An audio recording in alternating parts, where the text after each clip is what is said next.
वकील साहब से बातचीत हुई है और वो पिछले 15 दिनों से 22 जनवरी के पहले से लगातार कल के दिन का इंतजार कर रहे हैं, सारी तैयारी कर रहे हैं। हमने उनसे पूछा कि अदालत में जो दलील होगी और आपको क्या-क्या संभावना लग रही है। उन्होंने कहा कि अगर अदालत का सकारात्मक रवैया रहा, न्याय की तरफ अदालत ने थोड़ा-सा भी अपना मूड किया, तो ये मान करके चलिए कि जो प्रतीक्षित डिमांड है, वो प्रतीक्षित डिमांड पूरी तरह से पूरी हो जाएगी। और प्रतीक्षित डिमांड है क्या? पहले आज मैं वो आपको बता दूं। प्रतीक्षित डिमांड है कि दिशा सालियान केस में जिनको आरोपी बनाया गया है, अभी तक आरोपी पुलिस ने किसी को बनाया ही नहीं है। पुलिस ने दिशा सालियान के केस को एक एक्सीडेंट का केस कह करके मुंबई पुलिस ने क्लोज कर दिया है। तो अब जो एसआईटी गठित हुई है 2022 दिसंबर में ही और फिर 2023 दिसंबर में हम लोगों के एप्लीकेशन की मूव करने के बाद जो एसआईटी के ऑफिसर की घोषणा हुई कि ये ऑफिसर एसआईटी की जांच करेंगे, उनका अब तक का क्या फाइंडिंग्स है और सरकार उनको कोई निर्देश जो सरकार ने दिया है उसमें एसआईटी का स्टेटस रिपोर्ट क्या है। दूसरी बात यह है कि मुंबई पुलिस को यह डिमांड किया गया था कि एक एफआईआर दर्ज किया जाए और अगर वो 14 दिन तक एफआईआर नहीं दर्ज करती है तो ये एक प्रकार से कोर्ट की अवमानना है। 14 दिन से अधिक तक आप किसी भी एक ऐसे डिमांड में जिसमें एफआईआर अवश्यंभावी है, एफआईआर दर्ज करना, वो मुंबई पुलिस ने अभी तक एफआईआर दर्ज नहीं किया है। तो मुंबई पुलिस ने एफआईआर दर्ज क्यों नहीं किया? एसआईटी से डिमांड थी कि एसआईटी एफआईआर दर्ज करे। एसआईटी ने एफआईआर दर्ज नहीं किया है। एसआईटी के ऑफिसर अंदर अंदर तो काम कर रहे हैं, लेकिन इसकी जानकारी किसी को वो मुहैया नहीं करा रहे हैं। एसआईटी के कौन ऑफिसर हैं, क्या जो 3 ऑफिसर थे उसके अलावा कौन कौन ऑफिसर काम कर रहे हैं, इसके बारे में एक एक प्रकार से अंदर से तो जानकारी है, लेकिन पब्लिक डोमेन में एसआईटी क्या कर रही है इसकी कोई जानकारी किसी को नहीं है। तो एसआईटी क्या कर रही है? और तीसरी बात कि इंटरवेंशन जो फाइल किया है आदित्य ठाकरे ने, उस इंटरवेंशन पर कोर्ट का क्या रुख होता है? आदित्य ठाकरे का डिमांड क्या है? आदित्य ठाकरे का डिमांड है कि अगर कोर्ट कोई आदेश देती है तो आदेश देने के पहले उनकी बात को सुन लिया जाए। वो क्या क्या तर्क देंगे? तो वो ये तर्क देंगे कि हमें पॉलिटिकल वेंडेटा की वजह से हमें फंसाने की कोशिश हो रही है। मैं तो उस दिन उस घटना स्थल पर था ही नहीं। तो सवाल है, आदित्य ठाकरे का नाम आ क्यों रहा है? क्यों आ रहा है? किसी ऐसा तो है नहीं कि अकेले आदित्य ठाकरे युवा हैं किसी राजनीतिक पार्टी के जिनको फंसाने की बात होगी। आदित्य ठाकरे जैसे बड़े बड़े नामी बाप के बेटे हैं जिन सबका नाम भी लिया जा सकता है। ऐसे किसी राजनीतिक पार्टी के किसी नेता के किसी बेटे का नाम इसमें क्यों नहीं है? सिर्फ आदित्य ठाकरे का ही क्यों है? अगर आदित्य ठाकरे इस पूरे प्रकरण में कहीं है ही नहीं तो आदित्य ठाकरे का नाम इसमें लिया क्यों गया है? अब आदित्य ठाकरे इसके बचाव में ये दलील देंगे कि चूंकि मैं एक मंत्री था और मेरे पिता मुख्यमंत्री थे तो साजिशकर्ताओं ने मेरा नाम घसीटा है। क्यों भाई? आपका कोई क्रिमिनल रिकॉर्ड है? आप क्या इस तरह के व्यभिचार में कभी पकड़ाए हैं?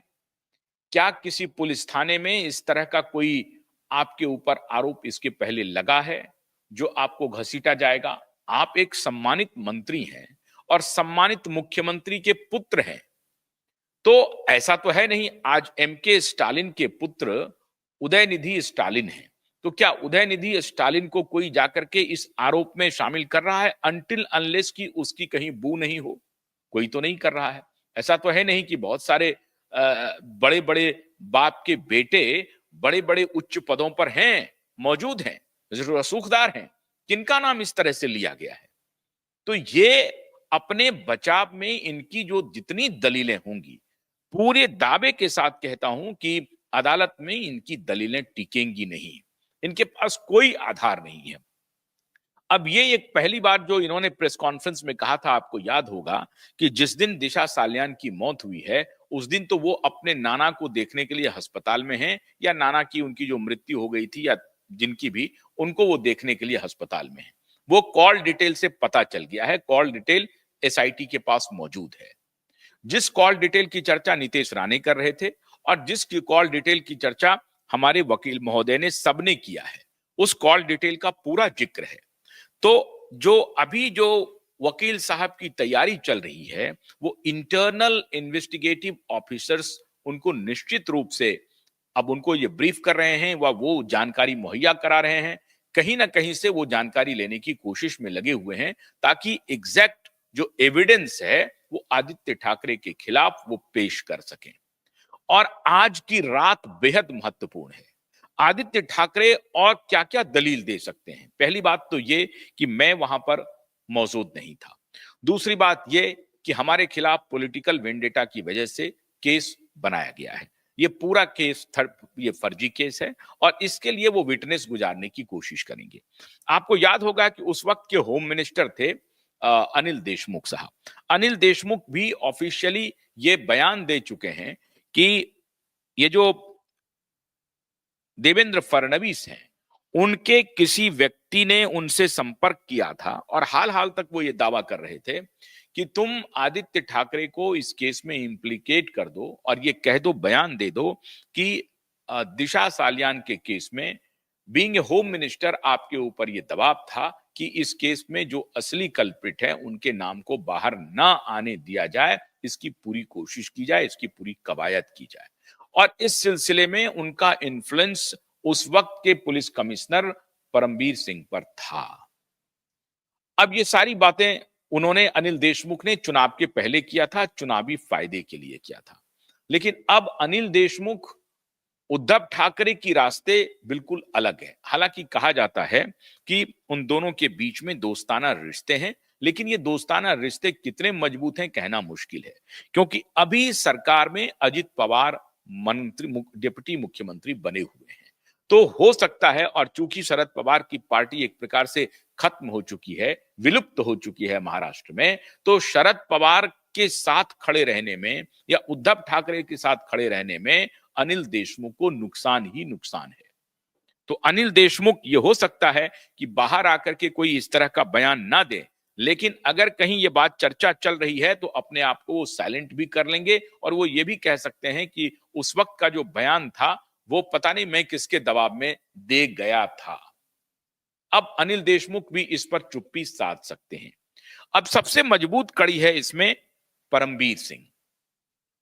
परमबीर सिंह ने जो एंटीला केस हुआ था उसमें साफ साफ परमबीर सिंह ने कहा था कि मेरे ऊपर दबाव बनाया गया इस 100 करोड़ की उगाही का, और इसलिए इन्होंने मुझे भी बाईपास कर दिया। मेरी इसमें कोई दखल नहीं थी कि सचिन वाजे क्या कर रहा है नहीं कर रहा है। सचिन वाजे सीधे संपर्क में थे महाराष्ट्र के उस वक्त के मुख्यमंत्री उद्धव ठाकरे से और उस वक्त के मंत्री आदित्य ठाकरे से और शरद पवार से। परमबीर सिंह ये कई हलकों में ये चर्चा कर चुके हैं कि सचिन वाजे को अपॉइंट करने के लिए आदित्य ठाकरे, उद्धव ठाकरे और शरद पवार ने तीनों ने मिलकर उनके ऊपर दबाव बनाया था और इसीलिए उन्होंने सचिन वाजे को अपॉइंट किया था दिल्ली पुलिस में दोबारा, जबकि वो एक टेंटेड पुलिस ऑफिसर रहा है। तो अब परमबीर सिंह की भूमिका बहुत महत्वपूर्ण होने वाली है।